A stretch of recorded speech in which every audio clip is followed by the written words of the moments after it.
साथियों, विमर्श की इस प्रक्रिया में हम लोगों ने एक जो नई श्रृंखला जारी की है, जिसमें हमसे जुड़े तमाम साथी अपने जीवन के तमाम सारे प्रश्नों को हमारे सम्मुख रख रहे हैं विवेचना के लिए, एक तार्किक संवाद के लिए, एक भावनात्मक जवाब के लिए। तो इन्हीं में से एक प्रश्न सामान्य रूप से जब भी कोई भावनाशील व्यक्ति होता है, इमोशनल पर्सन होता है, तो अक्सर ये देखा जाता है कि उसको व्यवहारगत अनेक जगहों पर समस्याओं का सामना करना पड़ता है। जैसे इमोशनल व्यक्ति दूसरे को भी अपने ही जैसा संवेदनशील समझता है और इस दशा में तमाम जगहों पर कार्य करते हुए तमाम तरह की कठिनाइयों का सामना करना पड़ता है। तो इस व्यापक प्रश्न को ध्यान में रखते हुए हम सबसे पहले विनय जी से जानने का प्रयास करेंगे कि हमारी आर्ष सत्ता हमको क्या मार्गदर्शन देती है। हमारी प्राचीन सभ्यता, हमारे पूर्वजों ने इस तरह के संवेदनशील व्यक्तियों के लिए क्या लिख रखा है, क्या गाइडलाइन दे रखी है जगत व्यवहार के लिए। विनय जी। जी,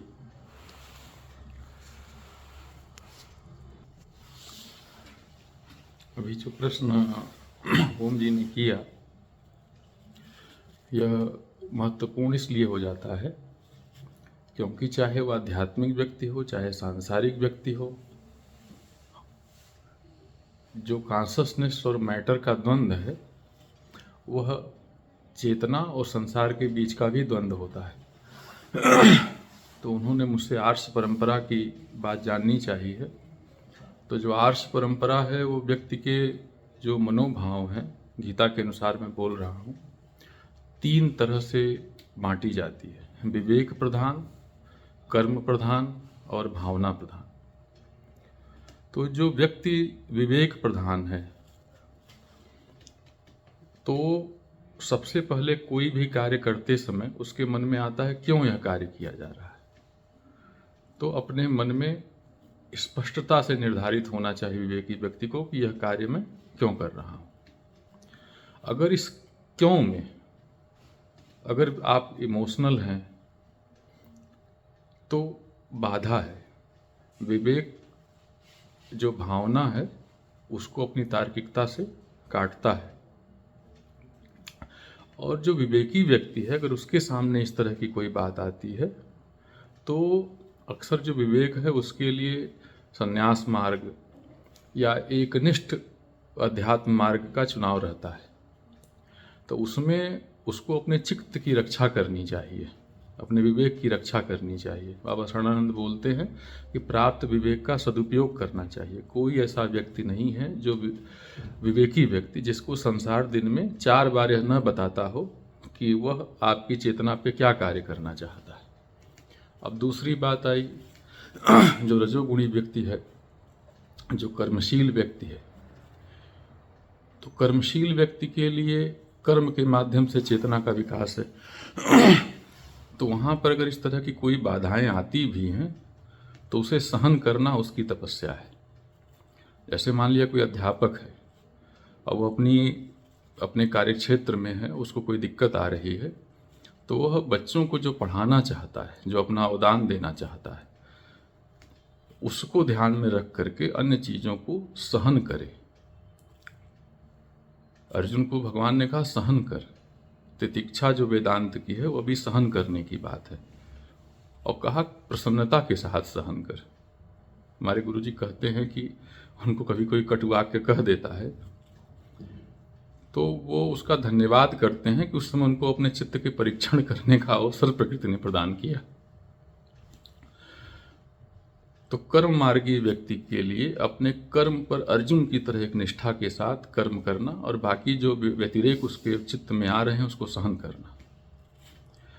अब जो भावनाशील व्यक्ति है, अगर आध्यात्मिक मार्ग पे पढ़ता है, उसमें भावना शब्द का आपने प्रयोग किया था, तो भावनाशील शब्द के लिए, भावनाशील व्यक्ति के लिए भक्ति मार्ग है।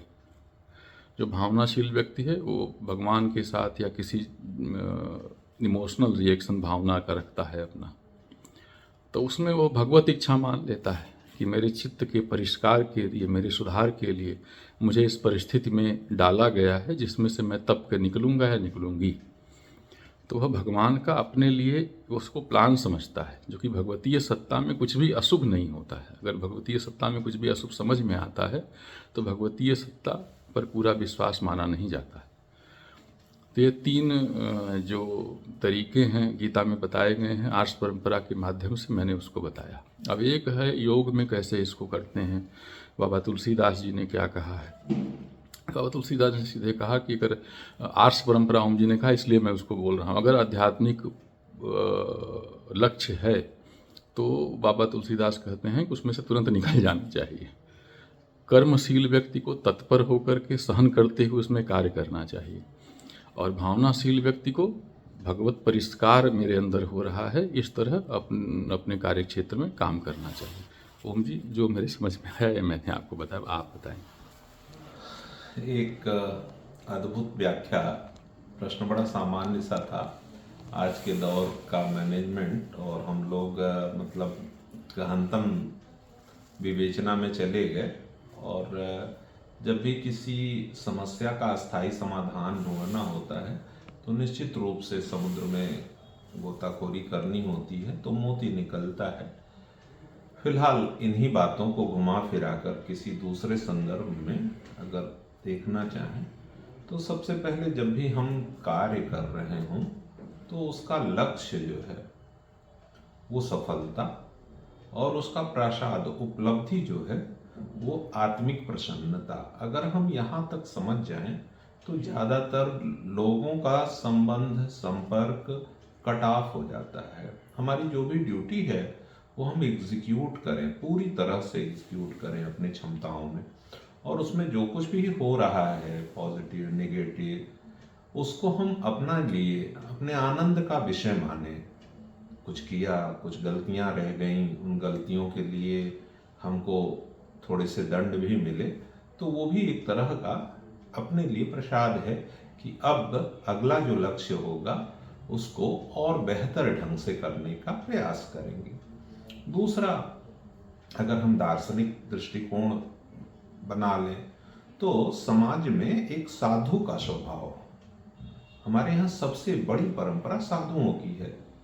तो कहा जाता है साधु वो जो दोष दिखाए न छिपाए, मतलब सज्जन प्रवृत्ति जो होती है वो अपने आप को हमेशा बनाए रखने का प्रयास करती है।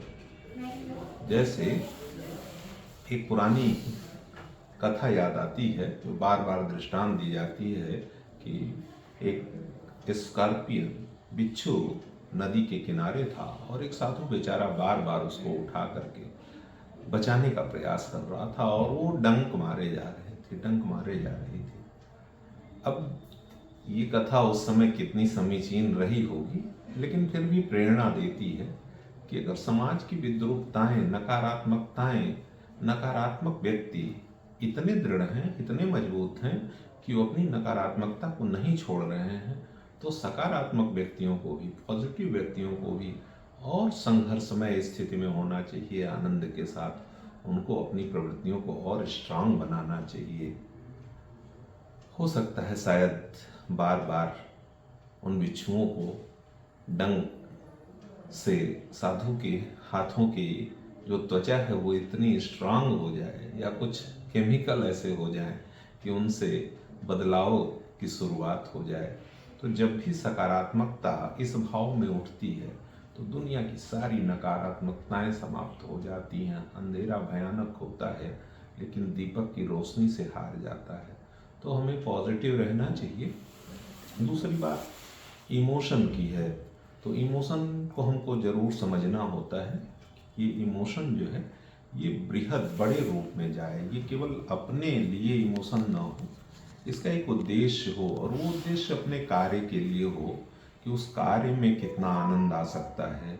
उस भावना प्रधान होकर के जब भी हम बैठेंगे तो हम शील्डेड होंगे, हमारे चारों तरफ उस प्रकृति का एक कवच होगा जिसको आसानी से कोई नकारात्मकता भेद नहीं सकेगी। रामचरितमानस की ही बात करूं तो तमाम लोगों पे तमाम असर पड़े, लेकिन सबरी के ऊपर किसी का कोई असर नहीं पड़ा। तो एक चित्र और चरित्र हो सकता है हमारी अपनी पॉजिटिविटी का। और अंतिम तो खैर बाबा तुलसी की बात हुई तो उन्होंने लिखा ही है, पूरा सुंदरकांड है कि जब जो है स्थितियां अत्यंत दुरूह हो जाती हैं तो फिर हनुमंत मैनेजमेंट काम आता है। तो हनुमान जी के उस सुंदरकांड प्रसंग के तमाम सारे ज्ञान हैं जो देश काल परिस्थिति अनुसार प्रयोग किए जा सकते हैं और सब कुछ सुंदर किया जा सकता है।